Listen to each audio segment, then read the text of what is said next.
할렐루야, 주님과 함께 살고 이웃과 함께 사는 우리 모두가 되길 바랍니다.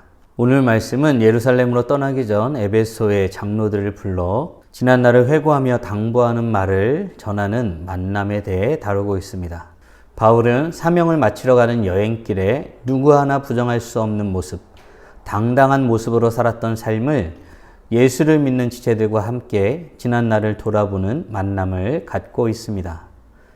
바라기는 오늘 말씀 묵상을 통해 이런 바울의 모습을 통해 우리의 삶을 돌아보며 하나님 앞에 온전히 살아가길 꿈꾸는 복된 하루가 되길 주님의 이름으로 축원합니다. 함께 묵상할 하나님 말씀은 사도행전 20장 17절부터 27절까지입니다. 말씀 듣고 묵상 나눔하겠습니다. 바울이 밀레도에서 사람을 에베소로 보내어 교회 장로들을 청하니 오매 그들에게 말하되 아시아에 들어온 첫날부터 지금까지 내가 항상 여러분 가운데서 어떻게 행하였는지를 여러분도 아는 바니 곧 모든 겸손과 눈물이며 유대인의 관계로 말미암아 당한 시험을 참고 주를 섬긴 것과 유익한 것은 무엇이든지 공중 앞에서나 각 집에서나 거리낌이 없이 여러분에게 전하여 가르치고 유대인과 헬라인들에게 하나님께 대한 회개와 우리 주 예수 그리스도께 대한 믿음을 증언한 것이라. 보라, 이제 나는 성령에 매여 예루살렘으로 가는데 거기서 무슨 일을 당할는지 알지 못하노라. 오직 성령이 각 성에서 내게 증언하여 결박과 환난이 나를 기다린다 하시나 내가 달려갈 길과 주 예수께 받은 사명 곧 하나님의 은혜의 복음을 증언하는 일을 마치려 하면은 나의 생명조차 조금도 귀한 것으로 여기지 아니하노라. 보라, 내가 여러분 중에 왕래하며 하나님의 나라를 전파하였으나 이제는 여러분이 다 내 얼굴을 다시 보지 못할 줄 아노라. 그러므로 오늘 여러분에게 증언하거니와 모든 사람의 피에 대하여 내가 깨끗하니 이는 내가 꺼리지 않고 하나님의 뜻을 다 여러분에게 전하였습니다. 오늘 본문은 바울의 예루살렘을 향한 선교 여행, 그 안에서 예루살렘으로 떠나기 전 에베소에 있는 장로들과 함께 지난날을 돌아보며 당부의 말을 전하는 내용을 다루고 있습니다.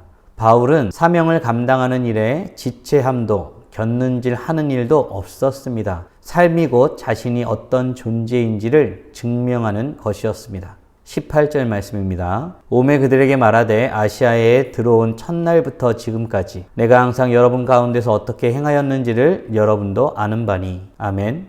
바울은 자신의 삶을 떠버리지 않았습니다. 그저 하나님의 사명을 감당하기 위해 살았을 뿐입니다. 그것을 본 사람들에게 보았지 않았느냐라고 묻고 있는 것입니다. 우리는 이 바울의 자세를 통해 우리의 삶을 돌아보게 됩니다. 우리는 이렇게 당당하게 말할 수 있겠습니까? 우리는 당신들도 아는 바니 라고 말하면서 자신의 삶을 열거할 수 있겠습니까? 우리는 과연 그런 삶을 살 수 있을지 돌아보게 됩니다. 바울은 이어 그 모습이 어떠했는지를 열거합니다. 바울이 스스로 열거하는 모습들을 살펴보면서 우리 삶도 하나님 앞에 되돌아보는 시간을 가지면 좋겠습니다. 바울은 겸손과 눈물로 그들을 섬겼습니다. 진리를 알고 전한다는 것은 세상의 지혜로는 전혀 알 수 없는 지식을 하나님의 은혜로 알게 되었다는 것입니다. 그래서 복음을 전할 때에 교만할 수가 없습니다. 거저 받았으니 거저 주는 것입니다. 그리고 그 지식을 전할 때에 그것이 제대로 전달되는 것은 온전히 하나님의 은혜입니다. 그래서 전하는 자는 눈물로 하나님께 간구할 수밖에 없는 것입니다. 주님의 뜻을 이루어 주시옵소서 구할 뿐입니다. 또한 바울은 유대인의 관계로 인해 시험을 당하였으나 참고 견뎌 주님을 섬겼습니다. 바울은 알았습니다. 복음을 전하기로 한 후로 많은 관계로 고통을 받을 것을 알았습니다. 이 모든 것들은 시험거리입니다. 그러나 바울은 그것을 참고 견뎌냈습니다. 이것이 주님을 섬기는 방법임을 알았기 때문입니다. 세상 사람들을 구하기 위해 세상 죄를 지고 가는 어린 양의 모습으로 오신 예수님의 모습을 닮았습니다. 또한 바울은 유대인이나 헬라인이나 상관없이 하나님에 대한 회개를 가르치고 예수 그리스도께 대한 믿음을 증언하였습니다. 바울은 사람을 차별하지 아니하고 회개와 믿음에 대해서 증언하며 살았습니다. 이는 하나님 나라에 대한 것입니다. 회개는 돌이키는 것입니다. 믿음은 예수를 그리스도라고 고백하는 것입니다. 우리는 어떤 자세로 주님을 섬기고 살아가고 있습니까? 바라기는 바울의 삶의 자세들이 우리의 삶의 자세들이 되었으면 좋겠습니다. 그가 이제는 예루살렘을 향해 갑니다. 그는 성령에 매여 예루살렘으로 가기로 결정하였습니다. 주님의 뜻을 이루기 위함입니다.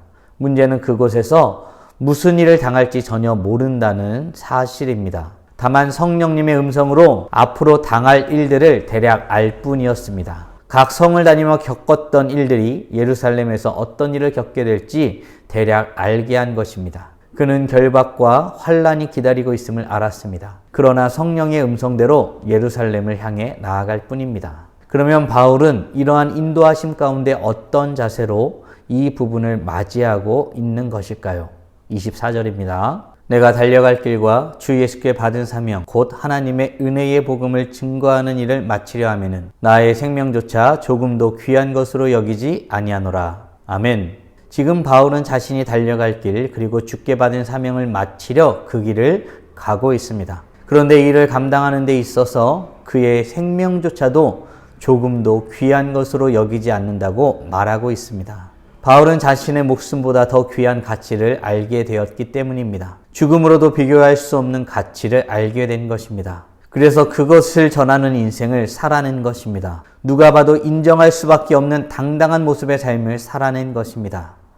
사랑하는 성도 여러분, 우리는 어떻습니까? 바울은 우리와 유독 다른 특별한 사도라서 그렇게 살 수 있었고 우리는 전혀 그럴 수 없는 인생들입니까? 그렇지 않습니다. 말씀을 통해서 깊이 묵상하며 하나님의 뜻을 구하는 시간이었으면 좋겠습니다. 우리는 하나님과 사람 앞에 부끄러움 없고 당당한 모습으로 살아가기를 힘쓰고 있습니까? 아울러 하나님의 복음의 가치를 알아 우리의 생명의 가치도 조금도 귀한 것으로 여기지 아니하고 복음을 전하기로 힘쓰고 있습니까? 바라기는 우리가 바울의 모습을 본받아 하나님의 복음 전하는 일의 가치를 깨닫고 고백하며 하나님 복음 전하는 일에 힘써 행하는, 그래서 누가 보기에도 부끄럽지 않은 당당한 모습으로 살아가는 우리 모두가 되길 주님의 이름으로 축원합니다. 오늘도 찬란하게 빛나십시오. 다 함께 기도하겠습니다. 살아계신 하나님 감사합니다. 바울의 삶을 통해 우리의 삶의 자세를 다시 한번 돌아봅니다. 하나님의 복음의 가치를 알아 당당히 전하고 누가 봐도 부끄럽지 않은 인생을 살아가며 주님의 복음 전하기에 힘쓰는 삶을 살아가는 우리 모두가 되게 하여 주시옵소서. 주님의 마음이 우리의 마음이 되게 하여 주시고 주님의 뜻이 우리의 뜻이 되게 하여 주시고 그리하여 하나님의 말씀을 전하기에 힘써 행하는 복된 하나님의 자녀들 될 수 있도록 은혜 내려 주시옵소서. 이 모든 말씀 우리 주 예수 그리스도의 이름으로 기도드리옵나이다. 아멘.